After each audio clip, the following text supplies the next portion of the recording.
तो भाई लोग कैसे हो सारे के सारे। तो मेरा नाम है रोनी और आज हम करेंगे एक्सरसाइज 3.2। तो इस एक्सरसाइज में देखिए तो पहला क्वेश्चन है solve the following pair of linear equation by the substitution method. जैसे कि इधर पार्ट 1 में देखे तो इधर गिवन है x plus y equal to 14। तो इधर से हम x को फ्री कर ले तो x इज इक्वल टू 14 और प्लस वाई इधर माइनस वाई हो जाएगा। इसको इक्वेशन 1 में रख देंगे। फिर दूसरा इक्वेशन दिया है x minus y equal to 4, इसको रख देंगे इक्वेशन 2 में। फिर लिखेंगे putting the value of x in equation 2 we gate.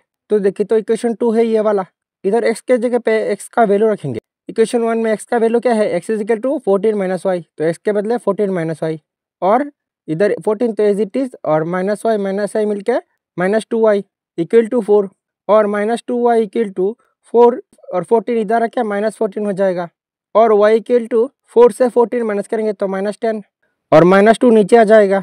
फिर माइनस माइनस कैंसल आउट, 2 से 10 को डिवाइड करेंगे तो 5, तो इक्वल टू 5। तो देयरफॉर y इक्वल टू 5, इसको रख देंगे इक्वेशन 3 में। तो इधर हमें y का वैल्यू मिल गया, अब हमें x का वैल्यू चाहिए तो लिखेंगे putting the value of y in equation 1।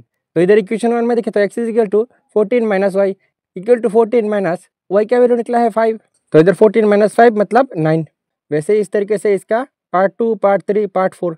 तो पार्ट 5 में करवा देता हूँ क्योंकि इसमें रूट है और रूट से आपको थोड़ा तो डर लगता ही है, और बाकी देखिए तो सारी बहुत आसान है, तो इसलिए यह सब आपके लिए होमवर्क है।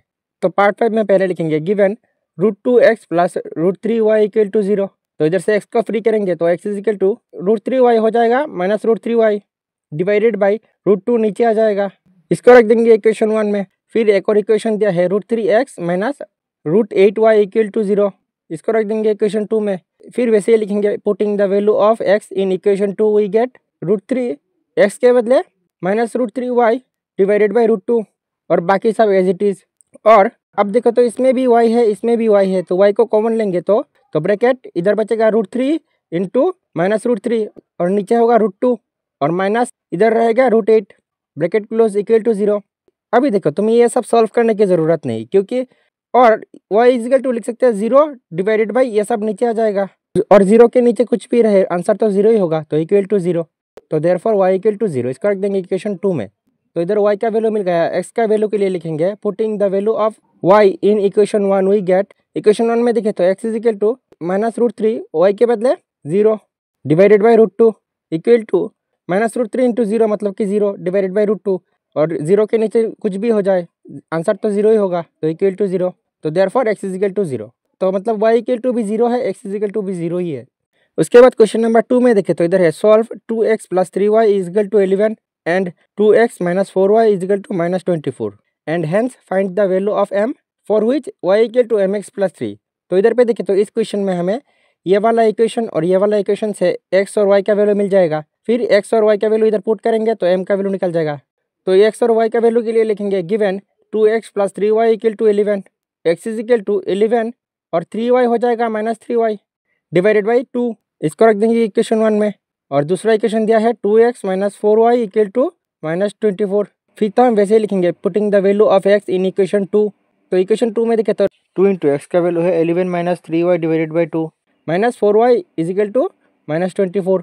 और फिर देखे तो इधर 2 कैंसल आउट, तो इधर और 11 और माइनस 3y और माइनस 4y मिलके minus 7y is equal to minus 24 और minus 7y is equal to minus 24 और 11 हो जाएगा माइनस 11 और y is equal to minus 24 minus 11 होगा माइनस 35 डिवाइडेड बाई होगा माइनस 7। अब माइनस माइनस कैंसल आउट, 7 से 35 को डिवाइड करेंगे तो 5, तो therefore y is equal to 5। तो इधर हमें y का वैल्यू मिल गया, तो लिखेंगे putting the value of y in equation 1 we get. Equation 1 में देखे तो x इज इक्वल टू है 11 माइनस 3 इंटू y के बदले 5 divided by 2 is equal to 11 minus 3 into 5 15 divided by 2 is equal to 11 से 15 माइनस करोगे तो माइनस 4 डिवाइडेड बाई 2, 2 से 4 को डिवाइड करोगे तो 2, तो इज इक्वल टू माइनस 2। तो therefore x is equal to minus 2। तो हमें x और y का वैल्यू मिल गया, तो लिखेंगे now according to question y is equal to mx plus 3 और y का वैल्यू है 5, तो 5 is equal to m into x का वैल्यू है माइनस 2, तो इधर माइनस 2 और 5 तो एज इट इज और 3 को इधर ले आएंगे तो minus 3 is equal to minus 2m और 5 से 3 माइनस करेंगे तो 2 is equal to minus 2m और लिख सकते हैं minus 2m is equal to 2 और m is equal to 2 divided by minus 2 नीचे आ जाएगा, तो 2 cancel out equal to minus 1। तो therefore value of m is equal to minus 1। उसके बाद अगर आप क्वेश्चन नंबर 3 में देखें तो इसका साइज देख के आप डरो मत, ये उतना भी टफ नहीं है। जैसे कि इधर है, form the pair of linear equation for the following problem and find their solution bye substitution method. तो मतलब जैसे कि पिछले क्वेश्चंस में हमें 2 लीनियर इक्वेशन दिया हुआ होता था और हमें इसका सॉल्यूशन मतलब कि एक्स और वाई निकालना होता था। लेकिन इधर पे देखें तो हमें इधर ये दोनों लीनियर इक्वेशन फाइंड करना पड़ेगा और इसे फाइंड करने के लिए हिंट दिया हुआ है। जैसे कि पहले में दिया है, जैसे कि पहले पार्ट में है the difference between two number is 26। मतलब कि कोई सा भी 2 नंबर है, जैसे कि एक्स और वाई लेते हैं, तो इन दोनों नंबर में जो नंबर बड़ा है, जैसे कि मान लेते हैं एक्स नंबर वाई से बड़ा है, तो इधर क्वेश्चन में डिफरेंस बिटवीन 2 नंबर, तो अगर एक्स से वाई माइनस करोगे तो 26 आएगा। और फिर इधर दूसरा कंडीशन है and one number is 3 times than other, तो इसमें से बड़ा नंबर जो कि एक्स है ये वाई से 3 गुना बड़ा है, तो मतलब x is equal to 3y। तो हम ये चीज़ आंसर में लिखेंगे, let the 2 numbers are x and y where x is greater than y. फिर हम नीचे लिखेंगे नाउ फ्रॉम द क्वेश्चन में क्या था कि बड़े नंबर से छोटा नंबर माइनस करोगे तो 26 आएगा, और इधर पे एक्स को फ्री करेंगे तो 26 तो एज इट इज और माइनस वाई हो जाएगा प्लस वाई, इसको रख देंगे इक्वेशन 2 में। एंड दूसरे कंडीशन में था कि बड़ा नंबर जो कि एक्स है ये वाई का 3 गुना है, तो इक्वल टू 3y, इसको रख देंगे इक्वेशन 1 में। तो अभी जब हमें दोनों इक्वेशन मिल गया तो पहले की तरह सॉल्व करेंगे। पहले लिखेंगे putting the value of x in equation 2 we get, तो इक्वेशन 2 में देखे तो 26 plus y equal to x के बदले 3y, और 3y को इधर ले आएंगे तो माइनस 3y इक्वल टू 26 हो जाएगा माइनस 26, और y से 3y माइनस करेंगे तो minus 2y equal to minus 26, और y इक्वल टू माइनस 26 तो as it is divided by minus 2, minus minus cancel out, 2 से 26 को डिवाइड करेंगे तो 13, तो देयरफॉर y इक्वल टू 13। तो इधर हमें y का वैल्यू मिल गया, तो अब हम x का वैल्यू के लिए लिखेंगे putting the value of y in equation 1 we get, equation 1 में देखें तो x is equal to 3 into y के बदले 13, तो 3 इंटू 13 39, तो इधर पे 2 नंबर है 39 और 13। उसके बाद इसके पार्ट 2 में देखें तो इधर है the larger of 2 supplementary angle. तो अगर आपके पास 2 एंगल है, मान लो ये वाला एंगल x और ये वाला एंगल y, ये दोनों एंगल मिलके अगर 180 डिग्री एंगल बनाता है तो फिर इन दोनों को हम सप्लीमेंट्री एंगल कहते हैं, ठीक है। तो इधर क्वेश्चन में है the larger angle of 2 supplementary angle, तो इन दोनों एंगल में जो एंगल सबसे बड़ा है, जैसे कि मानते हैं एंगल x बड़ा है एंगल y से, exceeds the smaller by 18 degree, तो मतलब angle x is equal to angle y plus 18 degree है। और फिर है फाइंड द एंगल्स, तो इधर आंसर में लिखेंगे let the 2 supplementary angles are x and y where x is greater than y।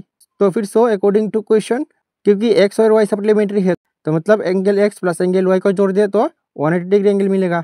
तो इधर पे x is equal to 180 degree minus y, इसको रख देंगे इक्वेशन 1 में। और फिर क्वेश्चन में था कि बड़ा वाला एंगल छोटा वाला एंगल जो कि है y प्लस इससे 18 डिग्री ज़्यादा है, इसको रख देंगे इक्वेशन 2 में। तो अब जब इधर दोनों इक्वेशन मिल गए तो इधर x और y का वैल्यू निकालना तो आपको आता ही है, तो ये आपके लिए होमवर्क है।